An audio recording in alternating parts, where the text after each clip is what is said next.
Salut et bienvenue dans cette nouvelle vidéo. Aujourd'hui on va voir comment se servir de l'outil dégradé. Alors l'outil dégradé il se situe ici sous le pot de peinture et donc il s'appelle très simplement outil dégradé. Alors pour appliquer des dégradés, moi ce que je vous conseille des fois c'est de faire attention à bien créer un calque sur lequel vous allez appliquer votre dégradé pour ne pas l'appliquer par mégarde sur un calque important sur votre composition. Donc là je peux le renommer par exemple calque dégradé comme ceci. Et ensuite donc comment ça s'utilise, en fait vous allez simplement faire un trait. En fait si vous cliquez une fois et que vous faites un trait comme ceci en maintenant le clic et que vous relâchez, vous allez voir automatiquement votre dégradé s'applique. Vous allez voir aussi que la longueur du trait a son importance, parce que si je fais un trait beaucoup plus court, vous voyez que mon dégradé s'applique comme ceci. Le sens aussi de mon trait a une importance. Vous voyez que là, il se fait dans ce sens-là. Dans ce sens-là. En fait, vous comprenez que le point de départ, alors ça se dit de gauche à droite. Là, le point de départ, c'est le noir et ça va vers le blanc. Donc, c'est-à-dire que si je le fais dans l'autre sens, le point de départ, il est en haut à droite ici et ça m'inverse le dégradé.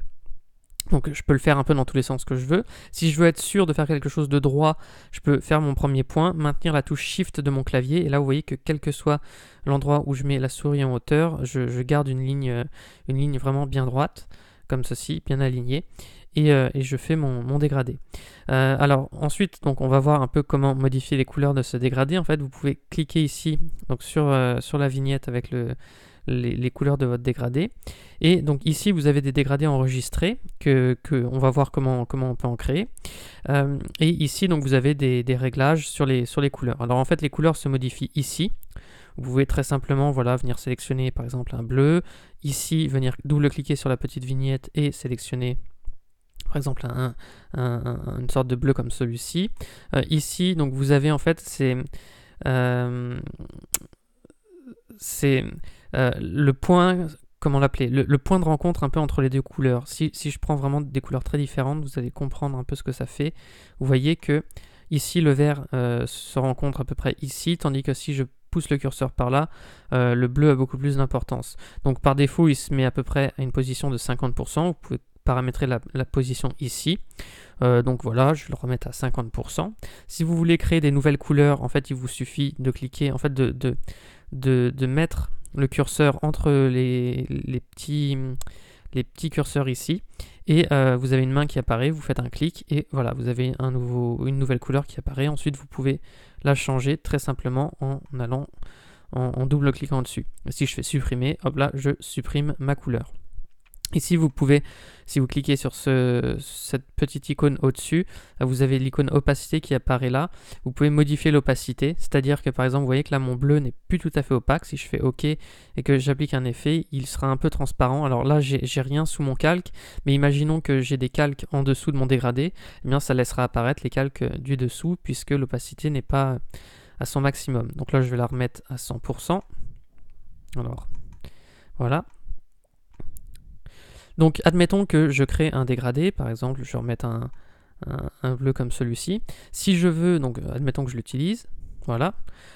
Si je me dis que je m'en sers régulièrement, je peux d'abord lui donner un nom, par exemple dégradé bleu.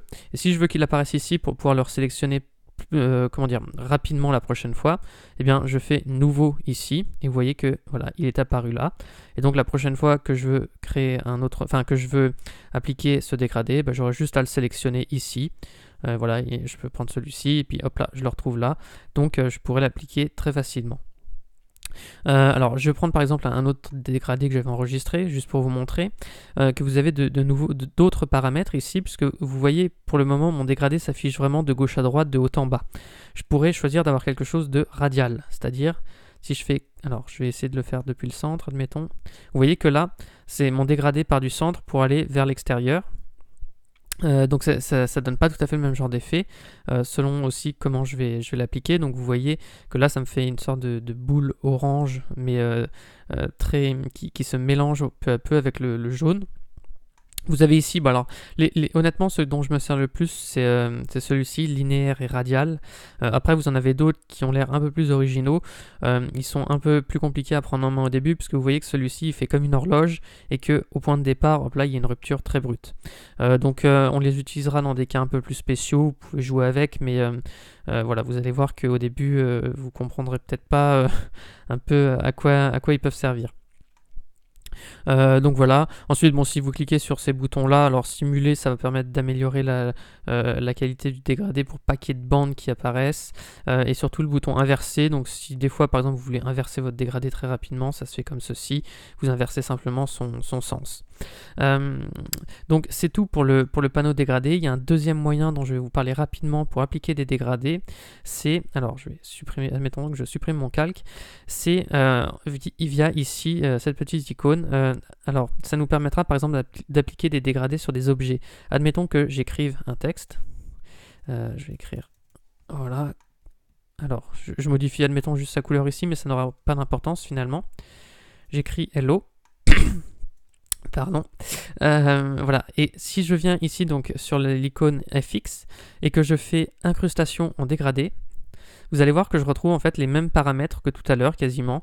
Donc là, c'est la même fenêtre de dégradé qui apparaît. Donc là, vous voyez que je peux sélectionner tout simplement le dégradé que j'ai créé il y a un instant. Et je peux l'appliquer donc à un objet. Je peux aussi choisir si je mets un style linéaire, radial, angle, etc. Bon, là, j'ai modes, j'ai aussi les modes de fusion. Bon, ça, honnêtement, je trouve qu'il n'y a pas énormément de sens à y toucher souvent.